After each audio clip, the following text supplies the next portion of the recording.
Bwana hiyo. Cha, nyaenda fambira. Fambira nyeri. Chiko mna. Cha. Iwe dzimwe nyaya dzinotaura nyaya dzidzi. Iwe ndakayesudza iwewe nyaya yekuti mari ndindakabasha. Ndakarowa mari ndindakaba mari. Ati wese ndinomuudza. Ndakatora mari. Ati mna machira hapo mutaura na chomboza kuti muchara nezveiri ndakatotsa. cha. Ichi mukati ndikakulu ndo ndikizwe nyamba na ndakatombotaura naye. Cha, ukoona chi. Ukumona mfana anopenga upfeka unganopenga. Mfana anopenga unganopenga. Nyaya chiko mna Apinda matimba makuseni chako kuti muzosha budoka kati pamari wakaba. Uko indi mnyayo takaudza iwe chete ndomuna mwana takaudza iwe. Mna machira ina mpaka ndakamboudza na chomboza kuti muchara nezveiri. Serious, chomboza muchara nezveiri. Ndakatotsa mna. Amana dzimwe asi yeze takwazi dzamini. Takwazi amauta nanyaza mune mauti baba.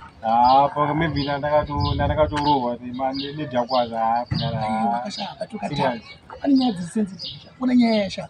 Iri very sensitive ndakatoudza. Iwewe chete ndi kana madhama yangu yasi tukuziva kana one time. Iwe ndiwe ngaunakuziva. Sei unfeta kazoya chindudza. Amuzuri mangonetsana nemugenga weneri mnara ndopinda papi pa.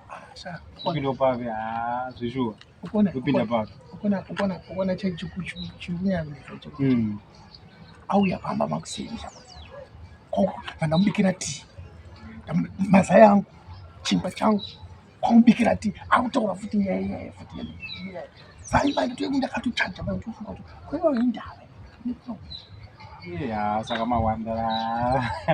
But ainetse toona cha plan. Toona cha plan. Toona ngomuendera pateni pake. Unongomendera pateni pake unongomudza mndara nezvauri kuita izvi. Kuzimikana mati makatola kadara saka hapana ndokunongomendera pateni pake unomudza mati yako ndokumasika. Sana naye sana nemugenga wangu ndingochara naye sana nemugenga wangu mati yako ndokumasika. Inyaya isina samazvautona. Yoga tikaenda pateni pake isina plan. Atina plan. Aiwa amai plan nayo mndara. Plan ndomunhu andinayo. Ndingoenda pateni pake nomudza amai.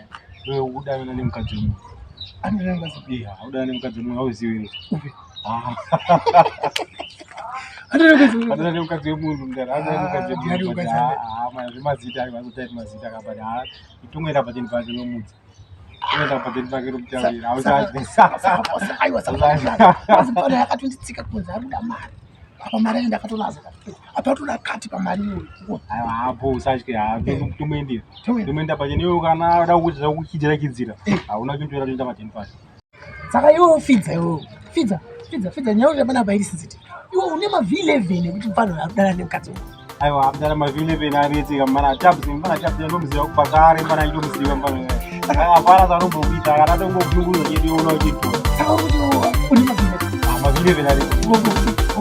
Ndada kuti mumuudze zvochema iwewe usandinetse nenyaya mari yakushambira uzvanya yako aiwa anobatokuita izvi anobatokuita izvi anobatokuita izvi kana tabisa aiwa zivako aneiwa